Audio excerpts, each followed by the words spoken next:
আসসালামু আলাইকুম রহমতুল্লাহি ওয়া বারাকাতু।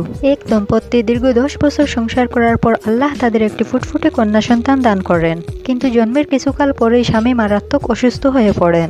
অনেক চিকিৎসার পর ডাক্তাররা জানিয়ে দেন তার বাঁচার সম্ভাবনা খুবই কম। মৃত্যুশয্যায় শুয়ে স্বামী তার স্ত্রীর হাত ধরে কাঁদছিলেন। স্ত্রী বললেন, তুমি কাঁদছো কেন?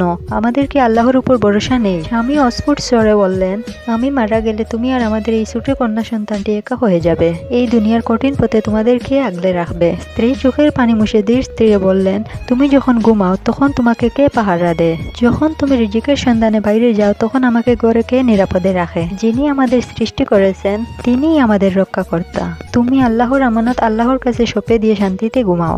স্বামীর মৃত্যুর পর স্ত্রীর দিনগুলো খুবই কষ্টে কাটছিল। আত্মীয় স্বজনরা বলতে লাগলো, এখন তোমার কি হবে? বাচ্চাটাকে নিয়ে কোথায় দাঁড়াবে? স্ত্রী শুধু একটাই জবাব দিতেন, আমার স্বামী ছিল রিজিক বক্ষণকারী, তিনি রিজিক দাতা নন।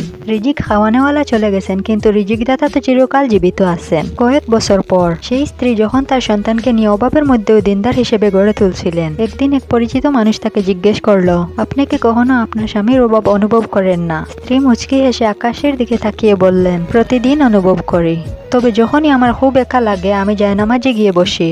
আমি জানি আমার স্বামী হয়তো কবরে আমার জন্য দোয়া করছেন, আর আল্লাহ সেই দোয়ার বরকতে আমাদের পথ সহজ করে দিচ্ছেন। আমাদের বিচ্ছেদ তো মাত্র কয়েক বছরের, কিন্তু আমাদের পুনর্মিলন হবে চিরস্থায়ী জান্নাতে, যেখানে কোনো মৃত্যু নেই, কোনো অভাব নেই।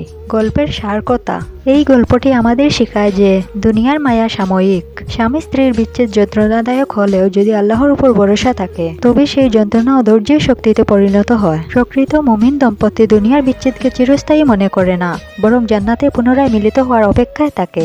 লাইক, কমেন্ট, শেয়ার করে অন্যকে জানার সুযোগ করে দিবেন। আসসালামু আলাইকুম রহমতুল্লাহি ওয়া বারাকাতুহু।